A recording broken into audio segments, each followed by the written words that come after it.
என்கிட்ட பேசணும்னு சொன்னீங்களே, சரி வாங்க நடந்துட்டே பேசலாம். நம்ம 2 பேருக்கும் தான் கல்யாணம் வீட்டில் பேசிக்கிறாங்க. ஸோ நான் கல்யாணம் பண்ணிக்க போறவர்கிட்ட கண்டிப்பா இந்த முக்கியமான விஷயத்த சொல்லி ஆகணும்னு தான் கூப்பிட்டேன். சொல்லுங்க. நான் காலேஜ் படிக்கும்போது ஒரு பையனை லவ் பண்ணேன். இப்போ இப்போ இல்ல, அது இப்போ பிரேக்கப் ஆயிடுச்சு. சரி, எத்தனை வருஷமா லவ் பண்ணீங்க? 3 years. ஓ, கரெக்டா காலேஜ் முடிகிற வரைக்கும். என்ன? அது ஒன்றும் இல்லை, ஜஸ்ட் நீங்கள் சொல்லுங்க. நான் தான் ஃபர்ஸ்ட் ப்ரப்போஸ் பண்ணேன், இல்லைன்னு சொல்லல. But over restrictions. எதுக்கு எடுத்தாலும் சந்தேகப்படுற மாதிரி தான் பேசுவான். எனக்கு இப்படி ஷால் போடுதாங்க பிடிக்கும், பட் அவன் டபுள் சைடு தான் போடணும்னு சொல்லுவான். ஷால் ஒழுங்கா போடு, இப்படி ட்ரெஸ் பண்ணு, அப்படி ட்ரெஸ் பண்ணாத, தனியா எங்கேயும் போகாத, அதை சாப்பிடு, இதை சாப்பிடாத. நானும் எங்கேயும் போக கூடாது, அவனை கூட்டிட்டு போக சொன்னாலும் பயப்படுவான். இவனோட பேசு, அவனோட பேசாத, ஏன் ஃபேஸ்புக் போக கூடாதுங்க. அப்படியே போனாலும் போட்டோ அப்லோட் பண்ண கூடாதுங்க, இன்க்ளூடிங் லெகின்ஸ் டிஷர்ட் கூட போடக்கூடாதுங்க. மொத்தத்துல 3 வருஷமும் சண்டை சண்டை சண்டை தாங்க. அதாங்க பிடிக்கல. இனிமேலாவது என் லைஃப் எனக்கு பிடிச்ச மாதிரியும் எங்க அப்பா அம்மாக்கு பிடிச்ச மாதிரியும் இருக்கணும்னு நினைக்கிறேங்க.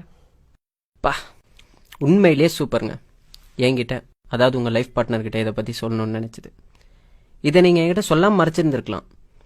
பட் லைஃப் ஃபுல்லாக என்கிட்ட மறைச்சிட்டனோ, நான் உண்மையாக இல்லைன்னு நினச்சி ஃபீல் பண்ணிகிட்டே இருந்திருப்பீங்க. அப்படி தானே? இதை சொல்லிட்டா மட்டும் நம்ம ஃப்யூச்சரில் சந்தோஷமாக இருந்துட முடியுமா? இது ஏன் சொல்கிறேன்னா, அவரை விட்டுட்டு வந்த மாதிரி என்னையும் விட்டுட்டு போயிட்டீங்கன்னா, நான் என்ன சொல்ல வரேன்னா, அவர் சொன்ன விஷயங்கள்லாம் நானும் சொன்னா என்ன செய்வீங்க? அவர் சொன்ன எல்லா விஷயங்களுமே உங்களுக்கு ரெஸ்ட்ரிக்ஷனாக மட்டும் தான் தெரியும். ஏன்னா நீங்கள் ஒரு பொண்ணு. ஒரு பையனை அதுக்கு பின்னாடி எவ்வளோ ரீசன்ஸ் இருக்குன்றது எனக்கு தாங்க தெரியும். ஏன் உங்கள் அம்மா சொன்னதில்ல டபுள் சைடு ஷால் போட சொல்லி?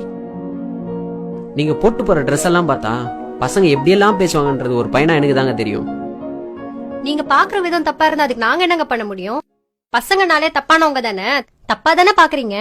பசங்களே தப்பானவங்கன்னா அப்புறம் ஏங்க அவங்கள லவ் பண்றீங்க, ஏங்க கல்யாணம் பண்ணிக்கணும்னு ஆசைப்படுறீங்க? என்ன என்ன சொல்ல வரீங்க இப்போ நீங்க? ஓகே, கோவப்பட விதம் தப்பு தாங்க, இல்லன்னே சொல்ல. அது பசங்களோட நேச்சர். அப்படி பார்க்க வைக்கிற ட்ரெஸ் கோடிங்க தாங்க தப்புன்னு சொல்றேன். கண்டிப்பா நீங்க டிஷர்ட்டோ லெகின்ஸோ போட்டு போனீங்கன்னா பாக்குறவங்க எல்லாம் நல்ல ஃபிகர்னு தாங்க சொல்லுவாங்க. ஏன், நான் கூட சொல்லுவேன். பட் நல்ல பொண்ணுன்னு யாராவது சொல்லுவாங்களா?